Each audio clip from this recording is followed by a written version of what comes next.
Oh, yo, yo, yo, yo, yo. Oh, yo, yo, yo. Came up from the struggle, now we stacking chips. Black Wall Street, we rebuilding from the pits. Politics and business, we beyond rich. Donnie Glover Show, watch us shift the switch. Donnie Glover Show by BimoreNews.com. Spotlight on the hustle when the real ones come. Every episode, dropping knowledge, dropping bombs. Donnie Glover Show by BimoreNews.com. Talking black excellence, ain't no exclusivity. History in making, reclaiming our divinity. Brick by brick, rebuilding our community. Donnie Glover Show, celebrate unity. Donnie Glover Show by BimoreNews.com. Spotlight on the hustle where the real ones come. Every episode, dropping knowledge, dropping bombs. Donnie Glover Show by BimoreNews.com. From the boardroom to the streets, we making waves. Business minds running, new paths paved. Politicians listen, they know we the brave. Black Wall Street dreams rising from the grave. Donnie Glover Show by BimoreNews.com. Spotlight on the hustle where the we have some stars in the building. Donnie Glover Show by BimoreNews.com. Oh, yo, yo, yo. Oh, yo, yo, yo. Oh, yo, yo, yo, yo.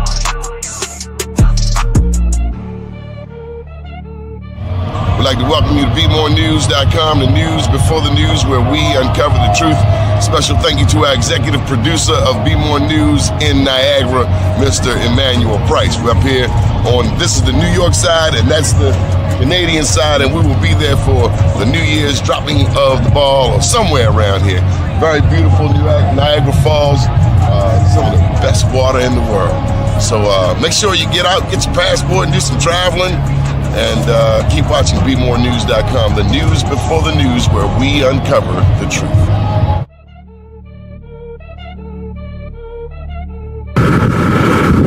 Welcome to BmoreNews.com, the news before the news, where we uncover the truth.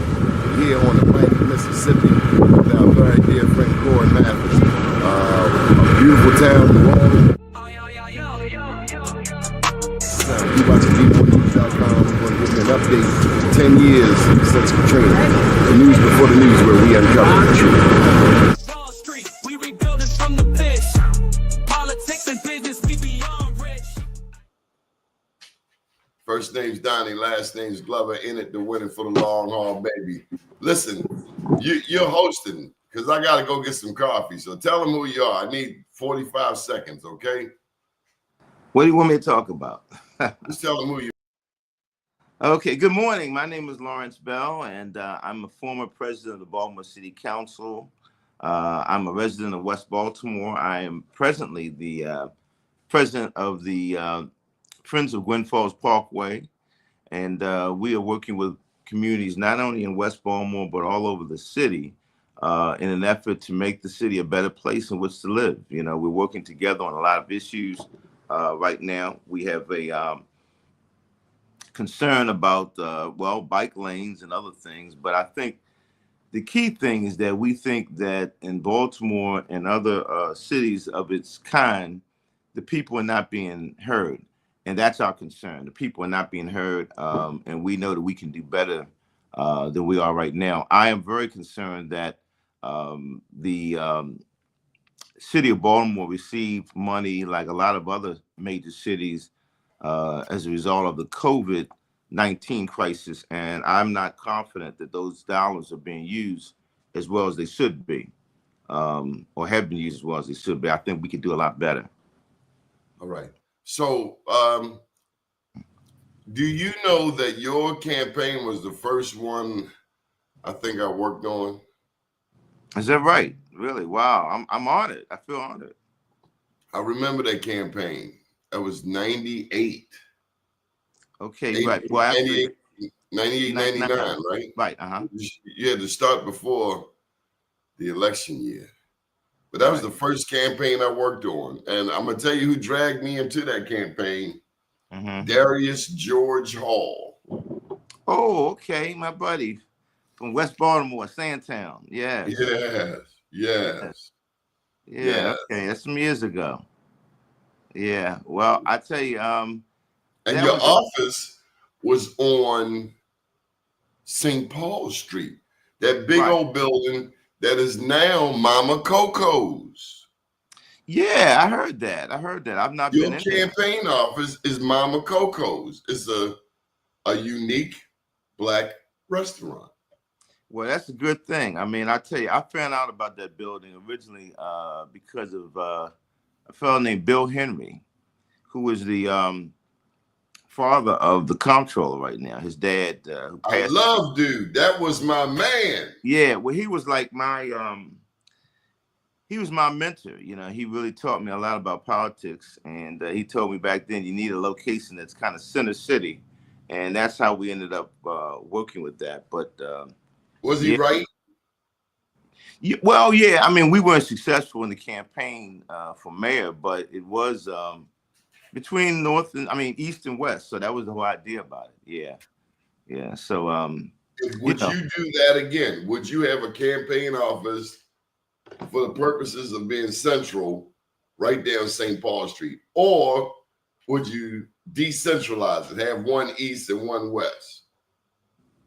You know, I don't know. I think that we like to have a real ground campaign type oriented campaign, actually. So I guess as much as you decentralize it, the better. You know what I mean? I like that. I'm an activist first. You know, I was a political activist before I actually ran for office.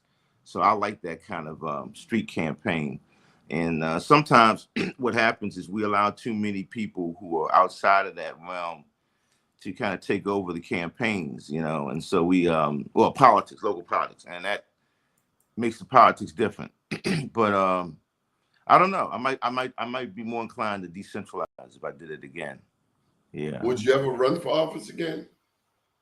That's like the $64,000 question. I get that question all the time. You know I don't why? know. Huh? Do What you you say? know What? why? Do Why is you know that? why you get the question? You tell me. What are your thoughts? Well, people look to you as a leader. And right now, if people are asking you that, then they feel a need for leadership. Maybe they have a lack of faith in what they're currently seeing. Maybe they don't know. You know, when it comes to politics, this is one thing I don't like. And I hear a famous radio guy that does things like this, and he almost leans on black people. Mhm. I hate when this blame is put on black people that things that are happening are because we didn't vote. Well, we didn't vote as well as we could have voted in the last mayoral election. There's no question about that. But a lot of times people don't know what to vote for. And a lot of You times, got to give them something to vote for. right, you got to give them something to vote for. And I think that in the last election, they were just very turned off. The last municipal election here in Baltimore, we had one of the lowest turnouts we've ever had. I don't remember exact numbers, but it's unfortunate. I think the big problem is that we have a lot of the elected officials are very much out of touch. When I was in office, I didn't agree with everybody, but I did feel that people came well, they were much more in touch with the community, were much more populist, if you will. Today, and I think I've told you, I've said this to you before. I remember a time when almost everybody in City Hall and in Annapolis, for that matter, came from maybe three different places. They either came from a political organization, they came from a community organization, you know, they were involved in a community or neighborhood group, or from a church, or a combination. Today, most of the people in City Hall, most if not all of them, come outside of that, right? And what has happened is that there are lobbying groups and other groups that are they're financing these local candidates, and consequently, they do not represent everyday people as much. And what's happening, in my view, with the city council of Baltimore on up the ladder, is that people behave more like they're fiefdoms. You know, like in other words, they don't represent the people. The people have to represent them or accept whatever These they believe. cats get in there and get full of themselves. And it's like, bruh, you don't have the spirit leadership attitude. No, because we had meetings with certain people, and what happens is these cats really get full of themselves. It's like, right. You do know that's not your permanent job for life, don't you? Right. Well, that's the mentality, and I'm gonna tell you something else. Okay. I think that Baltimore going to single member districts was not a great thing. Horrible idea. Right, because when you had 3 people, you in a way accountability. You had to compete, and if you relax, somebody else, one of your colleagues, bump your seat. Exactly. So that's the real problem right now. But question P, that's what it was. Mitch Klein, Acorn, they pushed that single member district. Do we notice, brother? Question P, and then most recently this term limit thing. Do we realize that this legislation is introduced to cut black people's throats? What is wrong with us? And then you get 2 or 3 black people who lost elections to push this term limit thing like it benefits us. That doesn't benefit us. No, I think the problem, as I see it now, is that they're outside forces with deep pockets, and they're able to dictate the agenda. That's the bottom line. And, it made me think. I remember this is actually a few months ago. I talked to a council person, and I'm not going to name this person, but I said, look, I want to talk to you about issues that are going on here in Baltimore. And you've got these, it was budget season, okay? In Baltimore, the fiscal year begins July 1. And so this was like May of that year. And I said, okay, you got budget hearings, it's your opportunity to bring some stuff up. And this person got scared. I said, well, listen, I just got a couple of things I want to talk to you about. Says, oh, well, contact me, send me an email. I'll see if I can schedule a meeting.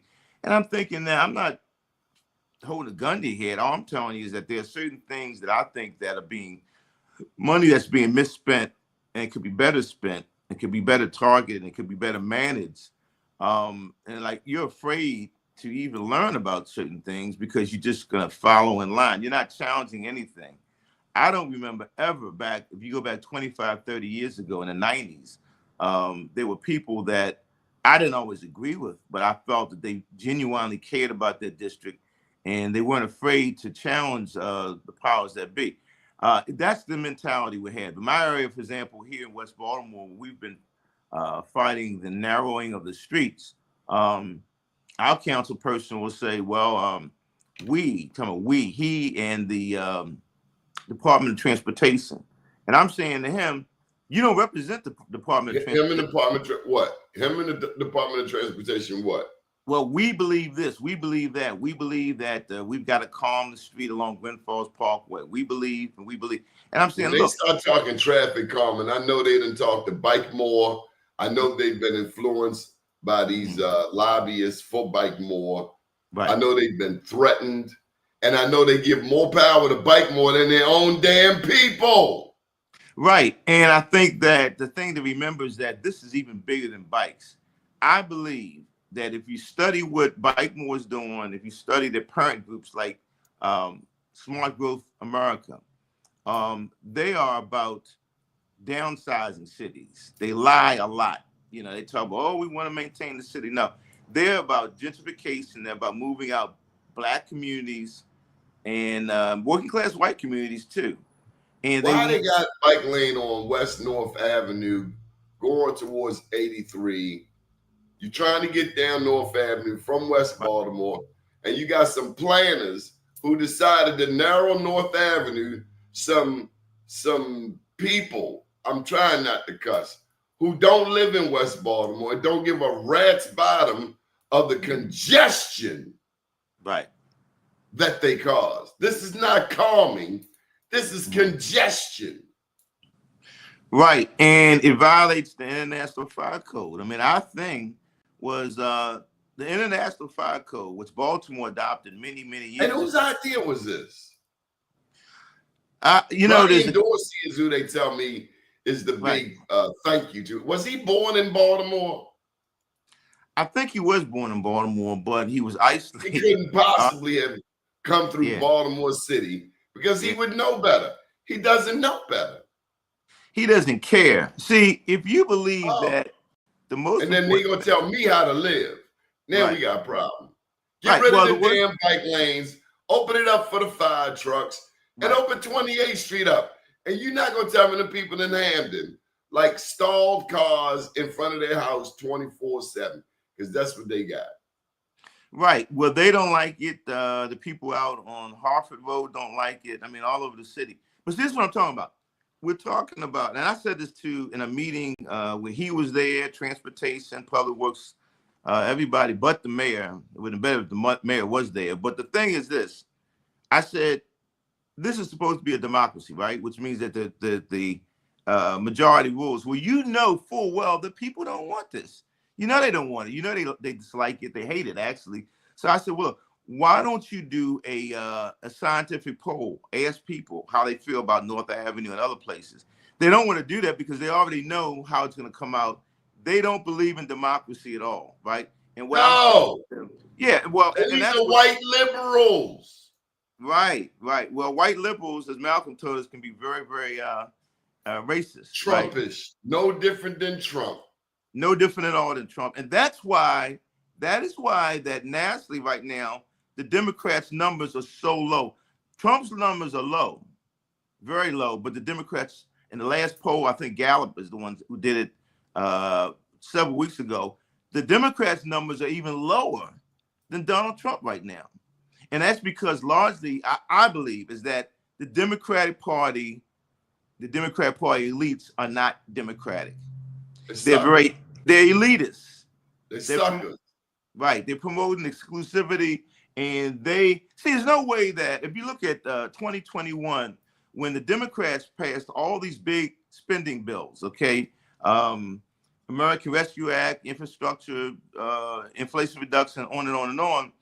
With all trillions of dollars, it had no impact upon people on the ground level because the money went basically to their donors. You see that here in Baltimore City, the money into their own people who want to actually dislodge Black communities, even though Black folks are the major supporters of the Democrats. Nationally, a third of the Democratic Party vote. And we get treated like Black. A cold stepchild.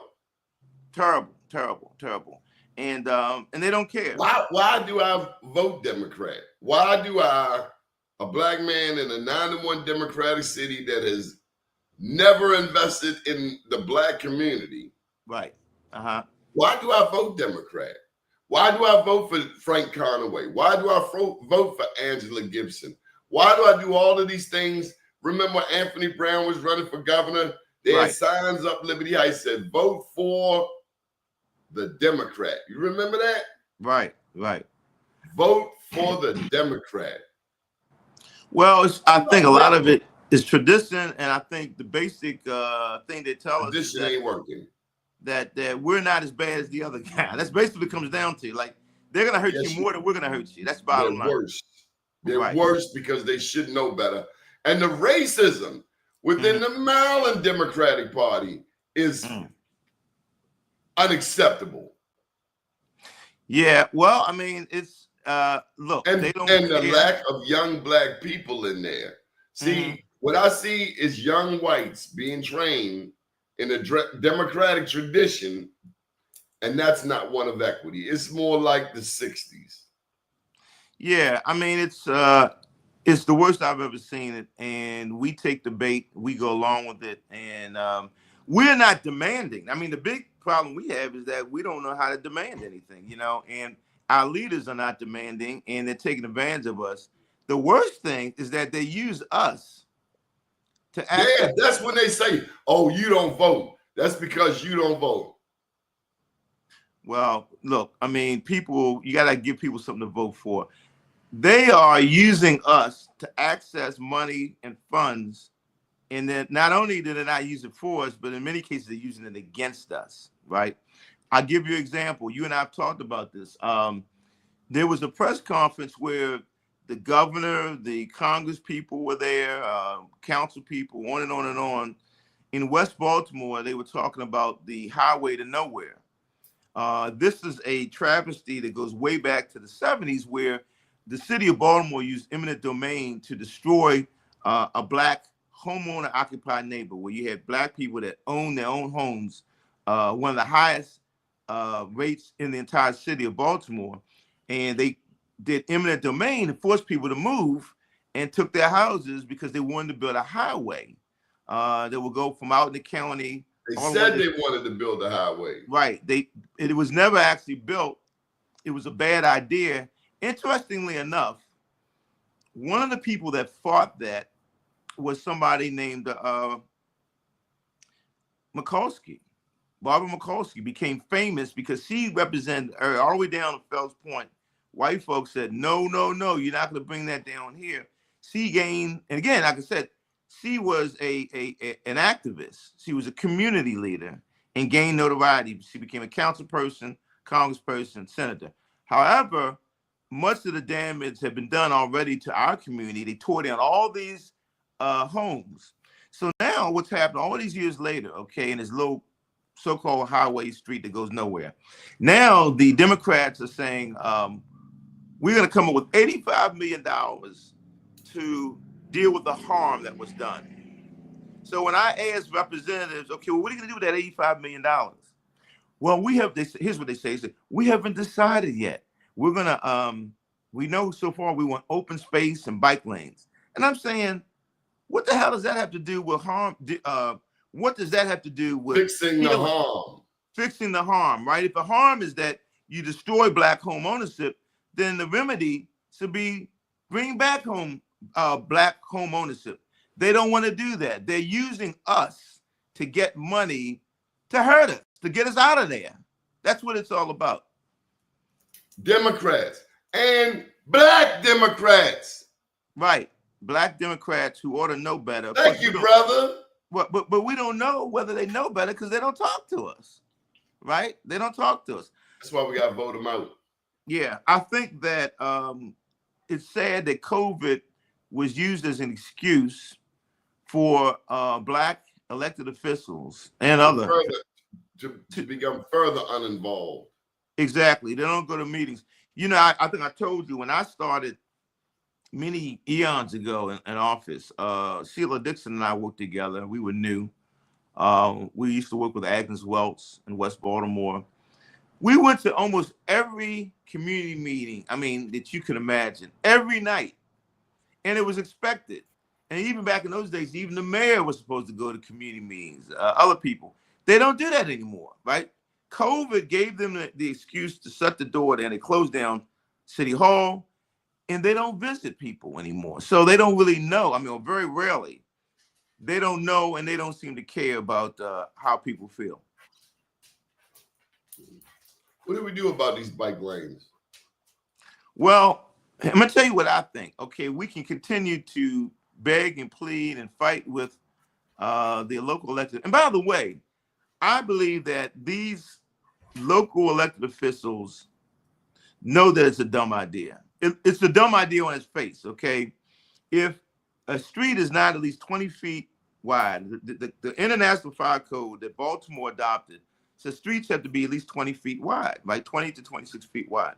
When you narrow it more than that, you make it impossible for a fire truck or ambulance to get through. So you're endangering people's lives. You know it's bad, you know it's wrong, but they're afraid of the bike people, right?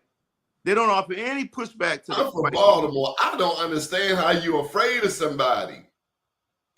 Apparently they are, right? I don't understand it either. And, my thing is see if they would say, I'm afraid to go to Lamel, or I'm afraid to walk up Poplar Grove. You're afraid of the Bikemore people? Right. They're afraid. And then you got these black people who ride bikes who fall in sync with that out of town thinking. So now you got a whole group of blacks on bikes who are entitled. Yeah, but they handpick these people. They don't. Yeah, these cherry picked Negroes that you want to take out back. Right. And introduce them to your cousin. Yeah, I'm gonna tell you. But see, I'm gonna tell you something else, Donnie. That's why I'm trying to encourage more strong black men to get involved. Because when you go to these community meetings, it's mainly just our women who I admire greatly because I think they're doing great work, but we need more brothers because they're punking us. I mean, they literally come into our community and say, we're taking over, we're going to do what we want to do, whether you like it or not. So when you talk about bikes, we got to fight it on this level. But I think we have gotten to the point where we got to remember the old adage, we have no permanent friends, we have no permanent enemies, only permanent interests. So what I would argue is that if necessary, maybe we need to go over their heads and go to the feds because they're mostly using federal transportation dollars. Instead of making it better to drive around Baltimore, they're making it worse, right? So maybe we need to go to the feds and say, look, these monies are not being used right. And one of the requirements of these federal dollars is that there be community engagement. Right, you've heard the term in community engagement. We know that's all crap. There's no community engagement. We met. I want to tell you about community engagement here in Sandtown. Mm-hmm. They wanted to take the traffic light away from Fremont and Lawrence. Right. This is the Department of Planning.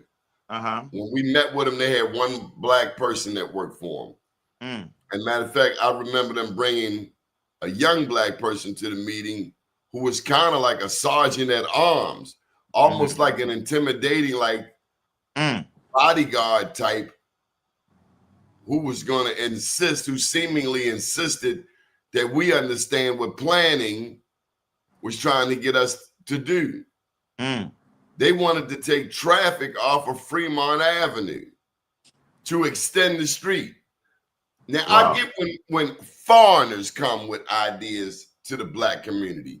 I don't get when those foreigners are black, because I'm saying to myself, if you black and you know us, why are you coming over here sounding like the white boy? Well, when the young black man start talking to me about traffic calming, right? I'm wondering, do you understand how long it takes to get from out of West Baltimore just to the highway because of this traffic calming? Right. Do you realize what it does to the black community? Because I see traffic backed up from north of Mount Royal. I've seen it all the way to like North and Cary. Well, here's the thing. Have you experienced that? Oh, absolutely. I mean, I can look outside my window right now. At certain times, traffic is backed up from Druid Park Drive all the way around here. Here's the thing. Why? I have opened up the other damn lane, move the damn concrete barriers out the way. And how long do it take to fix the damn reservoir? Right. Well, see, the problem with conclusion that it's not going to get fixed in our lifetime. Well, the Democrats have a lot of cronyism. They have a lot of extreme corruption. I'm going to be honest with you. I think they ought to be worried about the Trump administration auditing Baltimore. Because I'm no that reservoir, dude. I don't know what they're doing. It don't take that long. No, it doesn't. Maybe we need to get a foreign force up in there because whoever's in charge, they take too long. They stretch it out. You work construction, I work construction. You drag it out. Yeah, originally it was $134 million that was allocated. Originally, the idea was that they over there blowing bubbles, man. The federal government had said to Baltimore that you got to secure the water supply, right? That's what this was all about. So the water supply had to be further underground, I guess, because they were afraid of somebody trying to poison us or something. But what happened was, as always, certain powers that be used this as an opportunity to feed their donors, their friends, right? They decided to destroy a big chunk of the lake. Historic lake. We used to go down there. Our parents used to go down there. They destroy a big chunk of it to create God knows what. We hear they say that it's going to be an amphitheater, here's the interesting thing. At the same time, Ryan Dorsey and his cohorts are trying to eliminate as much parking as possible over there, right? I mean, it doesn't make any sense, okay? But they were, even while Biden was in office, I mean, 2 years ago, they were told that they were behind schedule and they were going to be fined, but it never stopped. So, I mean, the question is, who's auditing what this contractor or these contractors are doing? Bikemore. There you go. It's just like Port Covington. Did we get our money's worth? Absolutely Did Port not. Covington buy the entire city council? There you go. Did they? They did something like that because they passed it, and it's a disaster. And the rich are getting richer, and the poor are getting poorer. What's there in Port Covington? I mean, I know we like slutty vegan, but beyond that, really took all of our tax dollars for what? It's a disaster. It's not working. It's not working, and they now have to admit that it's a. And certain people, I give even credit to my friend, former Councilman Carl Stokes, because Carl actually was opposed to that, and I talked to Carl about that, and I said, "Wow, now you're proven right because it didn't work. Under Armour is over there; they're having a hard time. I mean, all those companies that was supposed Under Armour people act like they run, like they own that part of town.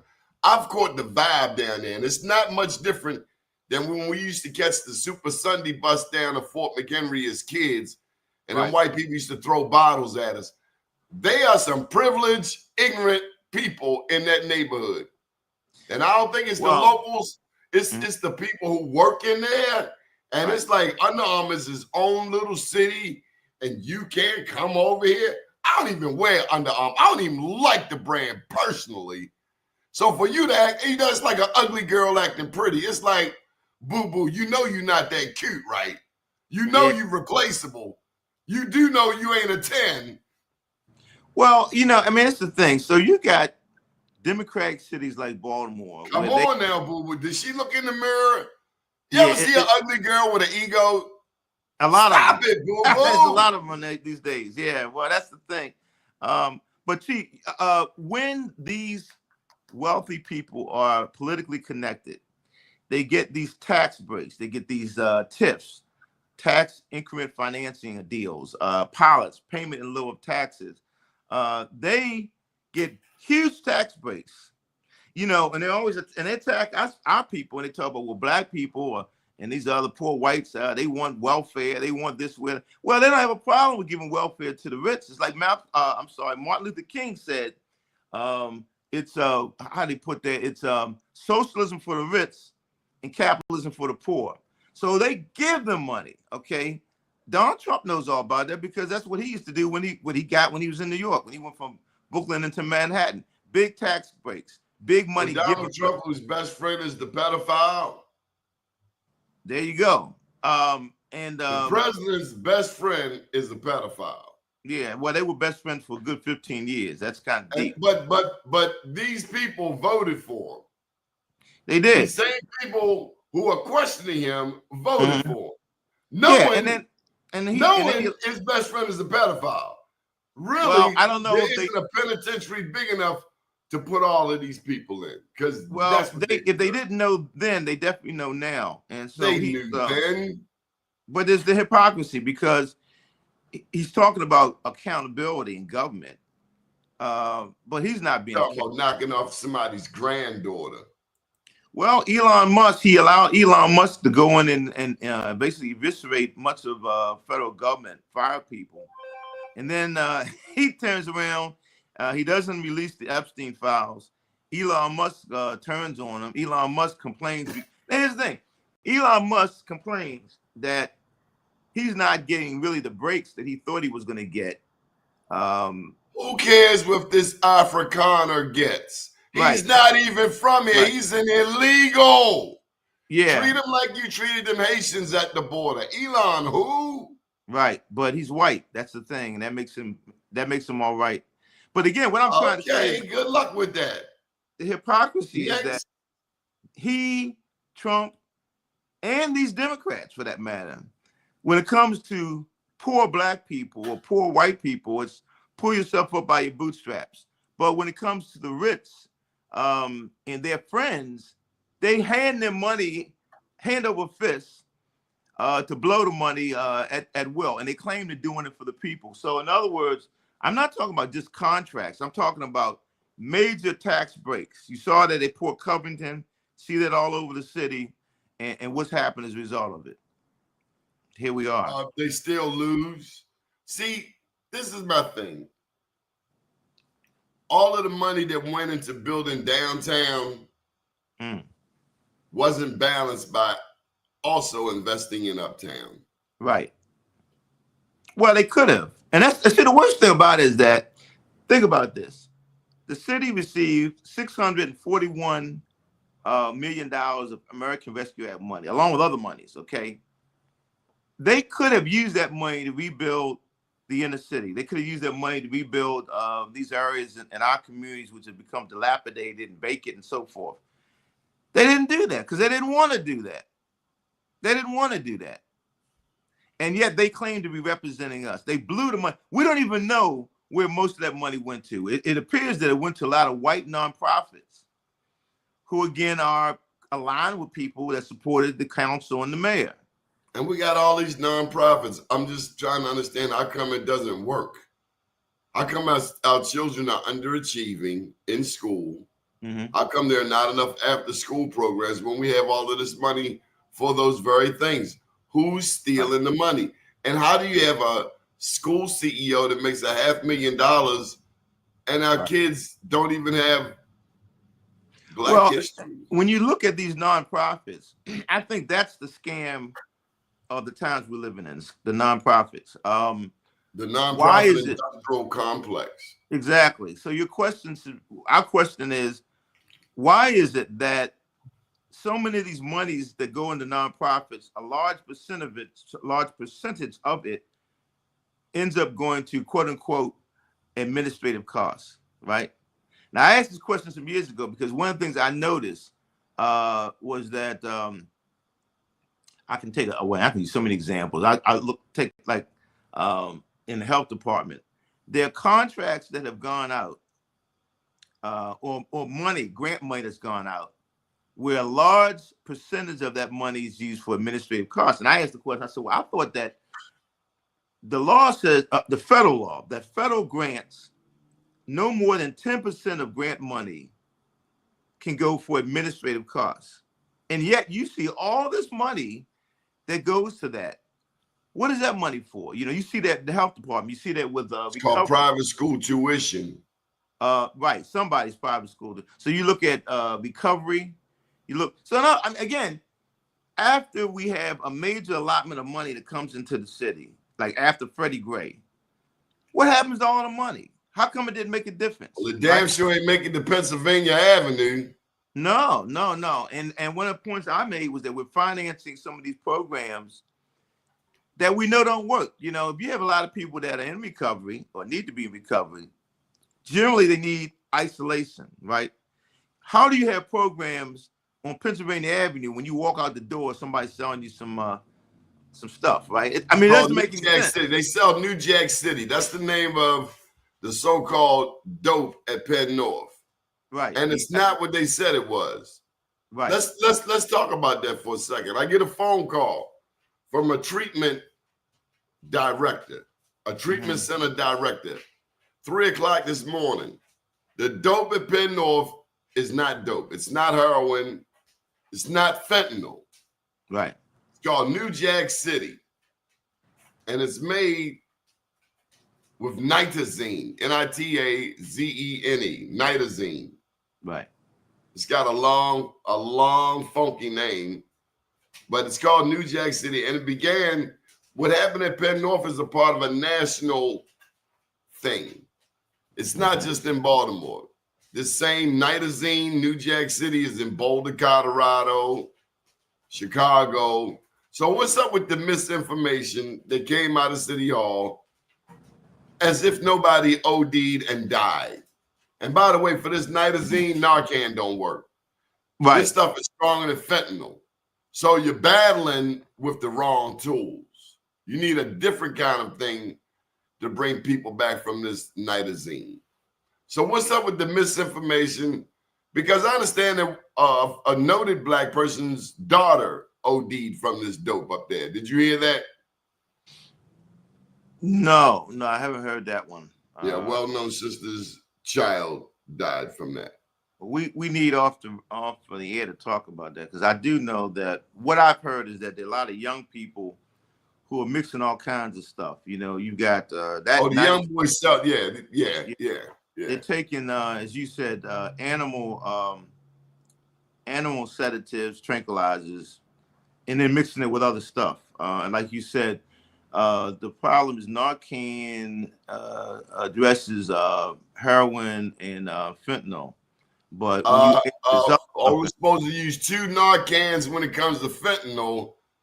right, At the most, they're using 4 and 5. right, Narcan has its limitations, and the Narcan drug company doesn't let people know this, that Narcan does not fix everything. And right, if you're trying to bring back somebody back, for instance, and they're on nitazene, which is an elephant tranquilizer. right. Yeah. Yeah, I mean, it's really sad. The fentanyl. And why they lying? Why are Right. you lying to people? Yeah. If it's killing people, tell people. Well, and that brings up a whole nother problem because I think we've got a serious mental health problem. People are depressed. People, when the word gets out there, and I remember back even in the 90s, we would put the word out on the street. I mean, from City Hall that there's something really bad on the street, and we somebody gonna get dealt with in the streets. Yeah, it's killing people. But then you got some people that want it even more when they hear that it is killing people. Either because they think they're going to get high, or in some cases, that's killing people. Some people have a death wish. That's how bad it is right now. So we really got to deal with that. Walk out there in the traffic, save everybody some time. Right. Well, Baltimore is the overdose capital of America. That we do know. And why so many people drive high? Yeah. Well, it's worse here than New York or LA or Philly or Detroit, Chicago. More overdoses per capita in Baltimore than anywhere else in America. And you got to ask. So in other words, we may not die one way, but we die another way. So many different ways people are going out, being taken out in the city. And I would also suggest that there's a lot of misery.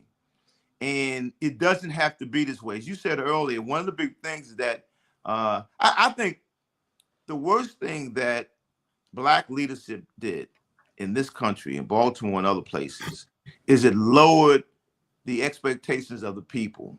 People don't believe it can be better. People don't know why things are so bad. People don't realize all this money is being put into the economy, but it's not going to them. Let me tell you when we got pimped. When we accepted 60 as passing. I was young, you were still young. Mm-hmm. When they made 60 passing, that's when we started dummying down education. You said that your kid barely needed to get more than half of them right for them to continue to get funding. 60, that's when it started. And then I think that from a street level, around that same time, you couldn't say something to somebody else's child. Before, we grew up in a village where the neighbor down the street would tap you and your mother would tap you because she didn't call before you even get in the house. Right. That's when we came up with the attitude, don't say nothing to my child. Yeah. Okay. Then you find out that that same little person is now robbing banks and raping people. Well, I'm going to tell you. Don't say nothing to my child. Okay. Yeah. Man's ass in the penitentiary. Yeah. Well, they say it takes a village to raise a child. We had that mentality at one time. Oh, you got a lot of these minded people. I don't need a man. Well, hey, that's a whole discussion in itself. I think that yes, you do, boo-boo, because it took 2 of y'all to make that little boy, that little girl, and it took 2 of y'all to raise him. Right. Well, and now you and your new girlfriend, you and the child's father. Well, look, the Black movement, in my opinion, I said it, was at its height. It took a man and a woman to make him. It took a man and a woman to raise him. Well, you got no argument for me on that. But remember, when we had strong Black men leading families, leading the community, I think that we were a threat. And I believe that it was deliberately done. There were deliberate things done. Planned. Like in Claudine, they told James Earl Jones, you better not be here when we come through with the inspection. Mm-hmm. Right. James Earl Jones, remember he jumped out the window. Well, I mean, and again, this is even our white liberal, so-called white liberal friends. They They're design. not my friends. They Stop that. design. Yeah, well, I'm saying so-called, okay, but they design these programs where a woman to get that check, that welfare check, the man couldn't be in the house, right? So they created an environment, and that's only one of the things they did to me to intentionally break up the black family. Let's take it to right now in Baltimore. Baltimore, in my view, has become extremely anti-family. I think they're trying to downsize. I think right now in the city council, we have a package of bills that were influenced by Councilman Ryan Dorsey. They now the mayor's gotten behind them to change zoning in Baltimore in such a way that it's easier to destroy single-family houses. They have developers who want to come in and be able to chop up single-family houses without getting any permission. So you can do it now, but you got to go to zoning and so forth to get permission. There's a process. They want to get rid of that process because in their utopia of the future, you're going to have single professionals, mostly white professionals, who they want to attract and keep in the city, and they don't gear things towards families. That's why they're closing these schools down, right? We're fighting that, or we ought to be fighting it. What's going on with the black leaders on that? Okay, we said years ago, those of us who studied this, that they fall for it. They say right. school. They say areas like Sandtown don't need a new school. Right. That's well, what my own black leaders have told We're me. not even keeping the schools that we have. They're shutting down schools left and right. Here's what you do. When the population, I think now what it is that roughly when the population in the school that gets down below 85%, it becomes a candidate for closure. What we said was, no, move that down lower, maybe make it 70% or lower. And what you do is you shrink the school, don't close the school. All you have to do is bring other departments, agencies into the building, bring in recreation parks, keep the school going. This has been done before. It can be done again. But what I'm telling you is that what's really, really scary is they're not only doing this in areas that they deem to be low income, they're doing it even among the bourgeois Negroes. We saw that happen over there off of Rogers Avenue, the school up there. I'm trying, it escapes me the name of it. But the point being Arlington Elementary. Right, up there off of Rogers right. Here's the point. They have contempt for black neighborhoods.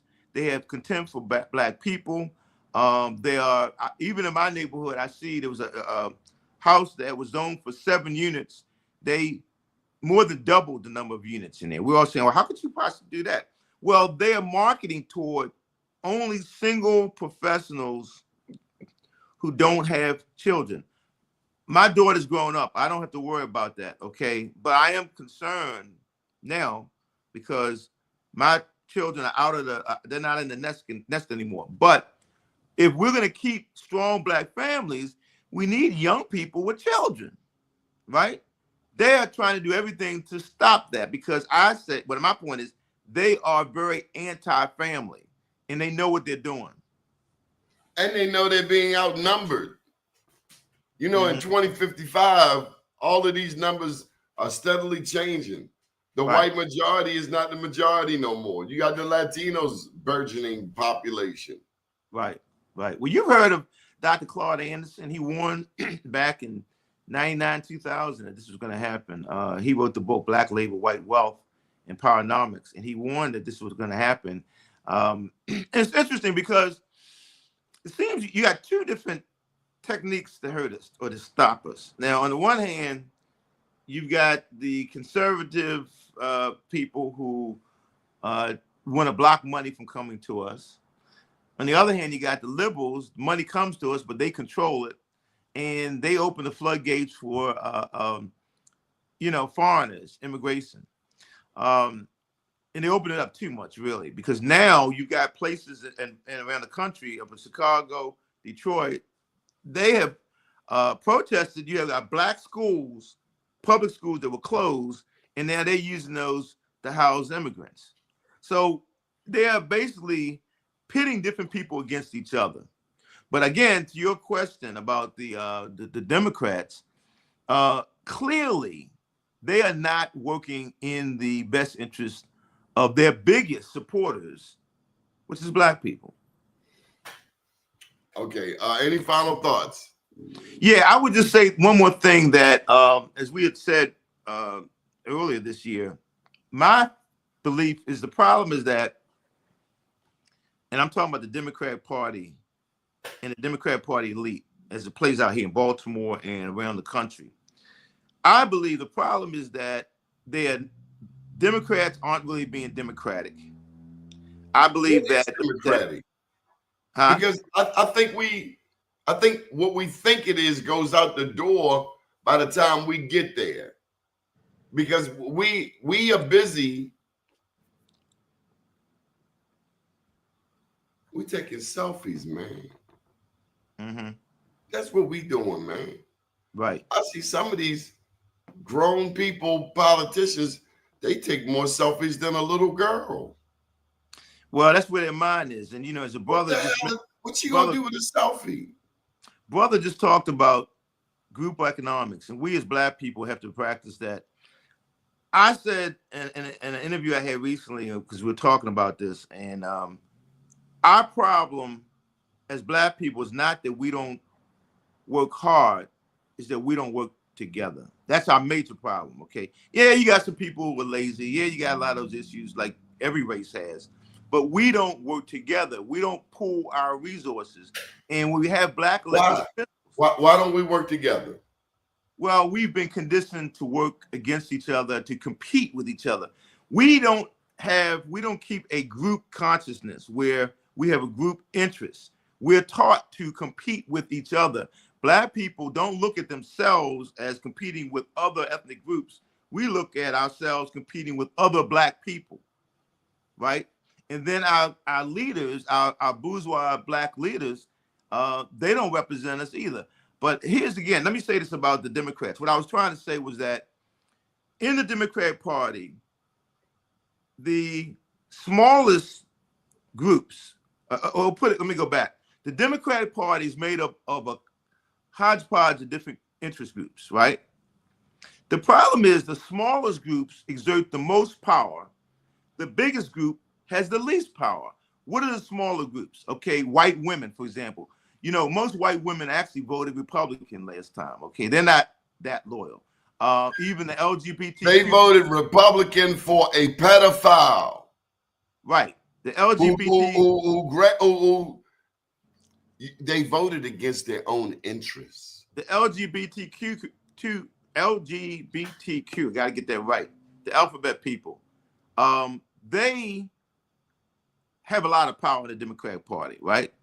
White women have a lot of power. And they like black people until they get what they want. Then they kick the black LGBTQ people to the curb. Right. There's racism there too. Okay, now. Damn right it is. They want to get a pass. You don't get no pass. They have a lot of power. They have power over the agenda of the Democratic Party. Black people, too much bigger than all those groups. Black people, damn right, a third of the Democratic Party in terms of vote nationally. But we have the least power. If anybody's going to be sacrificed, because it's still racist. They ain't no damn liberal.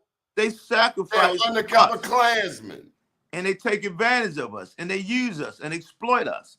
And again, we used to think that it was a lack of resources, but we know now that there's a lot of money that the Democrats in 2021 they passed more funding bills than any time in the history of this country, even going back to Roosevelt back in the 30s. And we still didn't get the money. The money is not meeting us where the rubber meets the road. And black people are still suffering. And I want to say one more thing, and something that I remember recently seeing a video. Kwame Ture, formerly Stokely Carmichael. I remember when I was a student, I brought him to campus at the University of Maryland when I was president of the Black Student Union. But there's a video, it's on YouTube, and you can see it, where he said, the African bourgeoisie is the most corrupt in the entire world. He's talking about black people, African people here and in Africa. In Africa, there are more Mercedes than anywhere else in the world.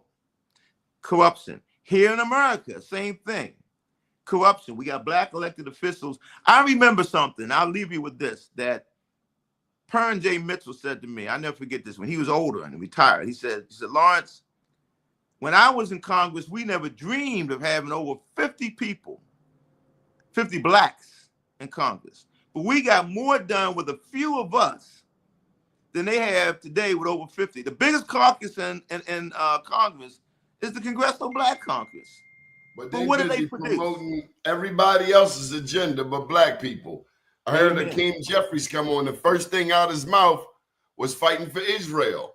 And I'm saying, no disrespect, but black men, that's the first thing you talking about? Why do we need you? Because I'm not saying where we need you there first. Why is Trump announcing? Somebody to speak up for me first. Right. Why is this administration? Am I not an American? Why is this administration, if you're going to talk about foreign policy, they announcing this new agreement to rip off more from the Democratic Republic of the Congo? Yeah, that's why Congo, they recently teaming up with their neighbors. They built, I think it was, where's my map at? Right next door. They're building from Kinshasa. Yeah, but let me say this, very important. Yeah. Congo is one of the richest countries in the world in terms of natural resources. Okay, your iPhone, your cell phone, your electric car, you get lithium and other materials from the Congo, right?